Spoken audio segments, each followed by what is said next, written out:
about ether, its nomenclature, properties and its preparation. So, what is this ether?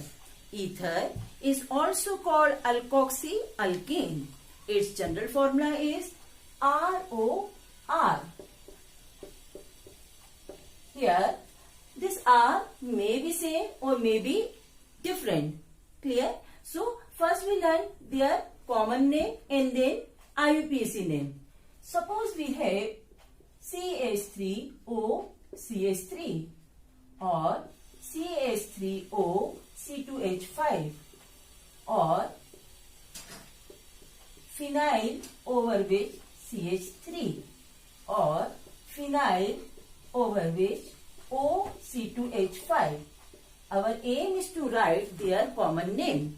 So in case of common name, first we write alkyl radical and then put ether as a suffix. So here what we notice? There are two alkyl radical and that are methyl. So we write dimethyl ether. But in the next case, one is methyl and the other one is ethyl. So according to alphabetical order, E comes before M. So we write ethyl, methyl, ether. In the next case, one is aliphatic and the other one is aromatic. Aliphatic here is methyl, and if you remove one hydrogen from benzene, the radical we get is called phenyl. So it is called methyl phenyl ether. This methyl phenyl ether is also commonly called anisole. Remember this name, this is important. In the next case, ethyl is attached with this C6H5O. So it is called ethyl phenyl ether, or it is called phenitol. So in this way you are able to write common name of ether. Now next is IUPAC name of ether. So in case of IUPAC name, one alkyl act as substituent and the other alkyl act as parent. Suppose we have two different alkyl, then those alkyl which have more number of carbon act as parent and less number of carbon act as substituent. So we learn IUPAC. In case of first example, both are methyl. So one act as parent, we write here methane.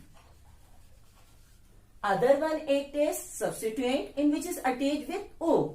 So here we use suffix OXY. So it is called as methoxymethane. Look at the second example. In the second example, there is ethyl and methyl. So methyl act as substituent, ethyl act as parent. So it is named as methoxyethane. In the very next case, it is called methoxybenzene.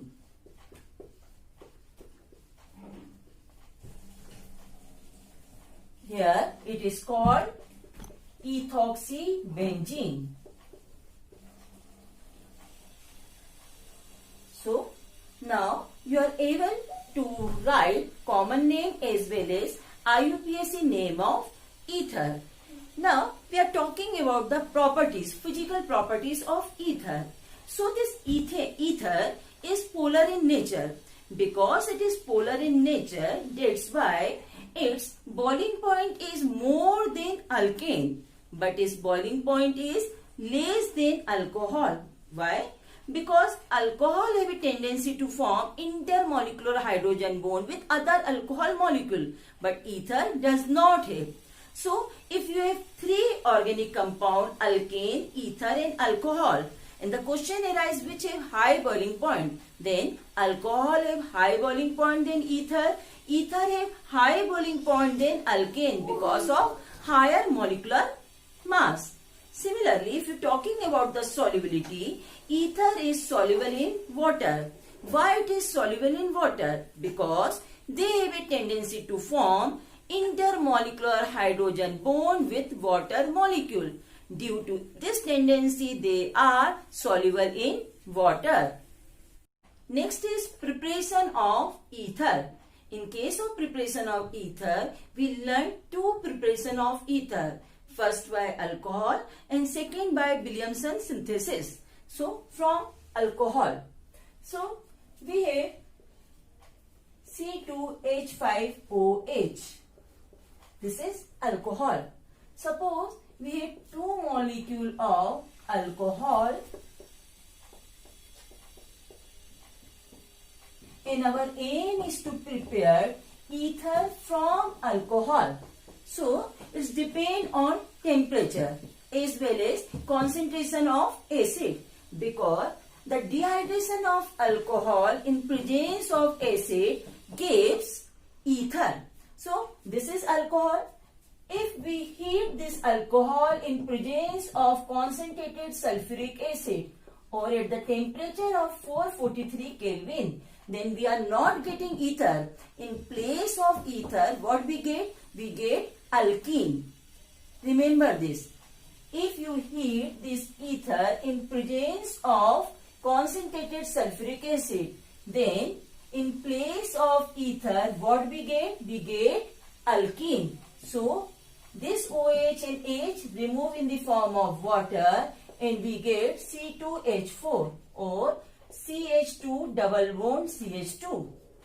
But if concentration amount of alcohol is more and you heat it in presence of dilute sulfuric acid at 413 Kelvin, then only dehydration takes place and ether is formed. So this is the condition. Always remember the condition. So from this preparation, what we learned? If alcohol is heated with dilute sulfuric acid, then we get ether.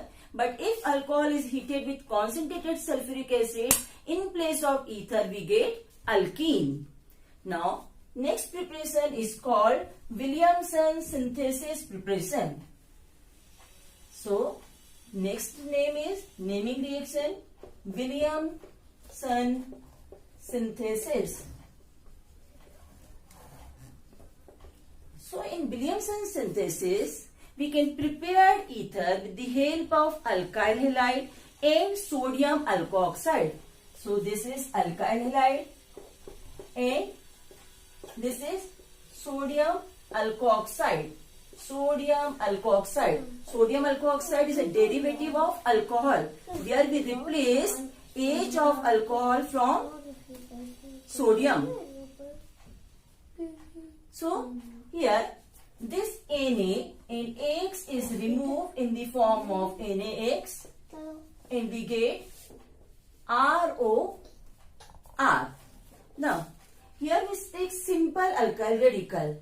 Suppose in place of this simple alkyl halide, we take primary, secondary, tertiary halide or this primary, secondary, tertiary alkyl radical. So first here, always remember, alkyl halide always take as primary halide. It means CH3X. This alkyl may be secondary or tertiary. For example, this is tertiary sodium alkoxide. Suppose this is the case, then you get ether.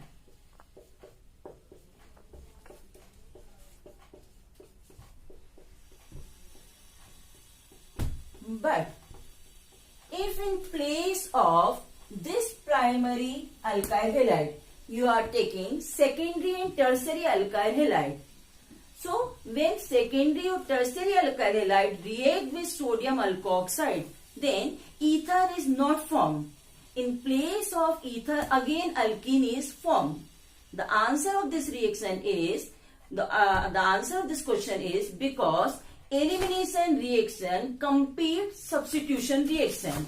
So always remember, if you want to prepare ether, then always take primary halide. So in this way, you learn two preparation of ether.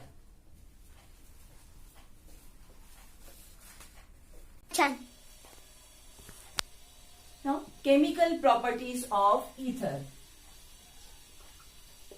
So, chemical properties of ether we study in the following points.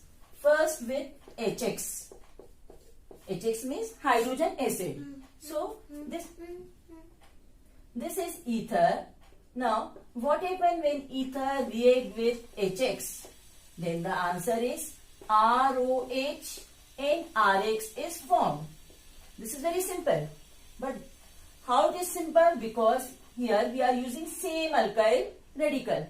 Suppose we have different alkyl radical like CH3O, C2H5 react with HX. Then always higher form alkyl halide, higher always form alcohol, lower form alkyl halide. So we get C2H5 OH and CH3X. This you remember. If there are two ether, higher always form alcohol and lower always form alkyl halide. But if one is simple and the other one is tertiary, like this, and the question is, what happens when this ether react with HX? Then this simple will form alcohol and this tertiary will form halide. Clear?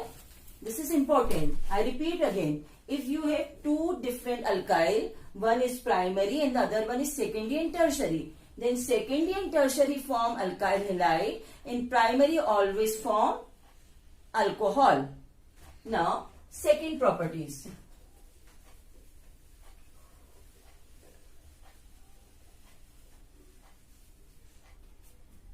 Before we start second property, look at one example of aromatic ether. So this is aromatic ether and the question is what happens when aromatic ether react with HX. So this bond is difficult to break. So they always form phenol and alkyl halide form CH3X. Clear? Now next is electrophilic substitution reaction in aromatic ether. So what is our next topic? Electrophilic substitution reaction.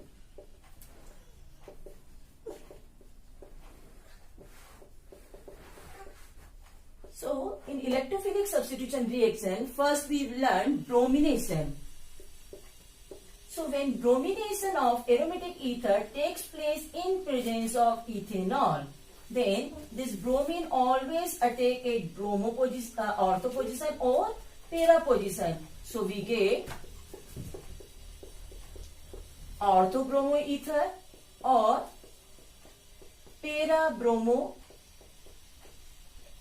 ether. Clear? Now next, Friedel-Crafts alkylation or arylation. First, alkylation. In case of alkylation, we react this aromatic ether with alkyl halide. So, when this aromatic ether react with alkyl halide, this H and X is removed in the form of HX and this R attached either at ortho position or at para position. So this is called Friedel-Crafts alkylation. Okay. Now the last property is nitration of aromatic ether. So what we learned? Nitration. And nitration means what? Reaction with nitric acid. And nitric acid is HNO3. It is also written as HONO2. So when nitration of aromatic ether takes place, this electrophile take either at ortho position or para position. So we get orthonitro or para-nitro aromatic ether. So, with the help of today's module, you are able to write the nomenclature as well as you are able to solve the physical properties and chemical properties of ether.